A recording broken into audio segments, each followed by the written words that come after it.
पवार यांना मोठा धक्का बसण्याची शक्यता आहे। इंदापुरातले पदाधिकारी आणि जिल्हा परिषद सदस्य प्रवीण माने हे अजित पवार गटामध्ये जाण्याची शक्यता आहे। तर प्रवीण माने हे सुप्रिया सुळे यांचे प्रचार प्रमुख आहेत।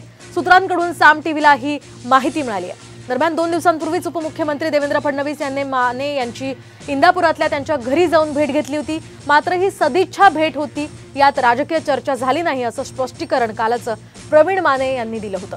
मात्र आज ते अजित पवार गटामध्ये प्रवेश करणार असल्याची खात्रीलायक सूत्रांनी साम टीव्हीला माहिती दिली आहे। या संदर्भात आपण अधिक माहिती जाणून घेऊयात आमचे प्रतिनिधी सागर आव्हाड यांच्याकडून। सागर, काय सांगाल? शरद पवारांना खरं तर हा मोठा धक्का मानला जातोय।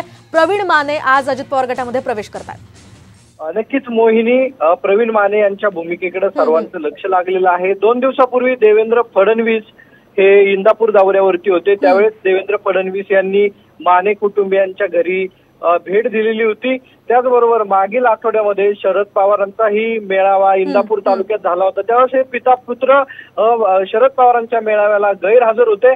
मात्र फडणवीसांनी भेट दिल्यानंतर त्यांचं स्वागतही माने पिता पुत्रांनी केलेलं आहे। त्यामुळे एकंदरीतच माने कुटुंबियावरती इंदापूर तालुक्याची सर्व जबाबदारी ही शरद पवार गटांची होती। मात्र आता चित्र पूर्ण 2 दिवसानंतर सगळे सूत्र बदललेले दिसत आहेत। त्यामुळे प्रवीण माने हे अजित पवारांच्या राष्ट्रवादीत जाण्याची शक्यता वर्तवण्यात येते आणि आपली भूमिका प्रवीण माने काही वेळामध्ये स्पष्ट करतील। कारण की काही दिवसापूर्वी ते शरद पवारांच्या संपर्कात होते। सुप्रिया सुळेंचे ते प्रचार प्रमुखही होते। मात्र राष्ट्रवादीचा 2 गट पडल्यानंतर त्यांची दुविधा मनस्थिती झाली, नेमकं शरद पवारांकडे जायचं की अजित पवारांकडे जायचं। मात्र आज त्यांनी आपली भूमिका स्पष्ट करून ते हातात घड्याळ बांधतील अशी माहिती जी आहे ती साम टीव्हीला मिळाली। अगदी सागर, एकूणच आपण पाहतोय सध्या निवडणुकीच्या पार्श्वभूमीवर इनकमिंग आउटगोइंग सुरू आहे आणि या सगळ्या पार्श्वभूमीवर आता प्रवीण माने काय भूमिका घेतात, काय बोलतात त्याकडे सर्वांचं लक्ष असेल।